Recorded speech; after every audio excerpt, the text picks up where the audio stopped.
ఏమైనా food restrictions ఏమైనా ఉంటాయా సార్? అంటే ఈ సర్జరీ అయిన తర్వాత ఇవి తినాలి, ఇవి తినకూడదని అంటే నీరు పోస్తది అంటూ ఉంటారు కదా! అదే అదే. అట్లా ఏమైనా ఎన్ని రోజుల వరకు ఏ ఫుడ్ తినకూడదు? అట్లయితే ఫుడ్ పరంగా అయితే ఏం జాగ్రత్తలు ఏమి ఉండవండి. ఓకే. యూజువల్‌గా మనకి రొటీన్ ఫుడ్ తీసుకోవచ్చు. ఏంటంటే కొంచెం ప్రోటీన్ డైట్ ఎక్కువ తీసుకోవాలి.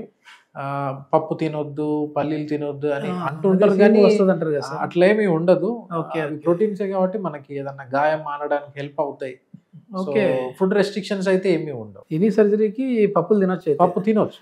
అదే సార్ ఈ మధ్య రీసెంట్ గా నేను కూడా చూసాను. అంటే మా బాబు పుట్టిన తర్వాత మా వైఫ్ కి సిజరీన్ అయింది.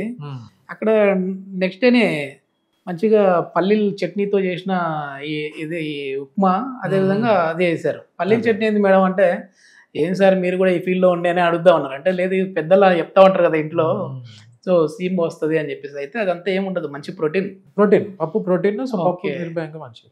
ఓకే. అసలు ఇది మామూలుగా దేని వల్ల వస్తా ఉంది సార్? అంటే మీరు చెప్పారు చెడు రక్తం అక్కడ వచ్చి ఆగిపోతా ఉంది మళ్ళీ గుండెకి వెళ్ళకుండానే. అది విధంగా బ్లడ్ ఫ్లో అనేది రక్తనాళాల్లో మంచిగా ఉండాలంటే ఏం చేయాలంటారు? కొంతమందికి ఏంటంటే మనకి ఆ బ్లడ్ పైకి వెళ్ళి కిందికి జారకుండా వాల్వ్స్ అని ఉంటాయి ఆ రక్తనాళాలు. కొంతమందికి బై డిఫాల్ట్ ఆ వాల్వ్స్ ఉండకపోవచ్చు, లేదంటే కొన్నిసార్లు వాల్వ్స్ సరిగా పనిచేయకపోయినా కొన్ని క్యాన్సర్లలో ఏంటంటే కిడ్నీకి సంబంధించిన క్యాన్సర్లు అట్లా ఏమన్నా ఉన్నా కొంతమందికి వారికోసిలు వచ్చే ఛాన్సెస్ ఉంటాయి. Okay okay.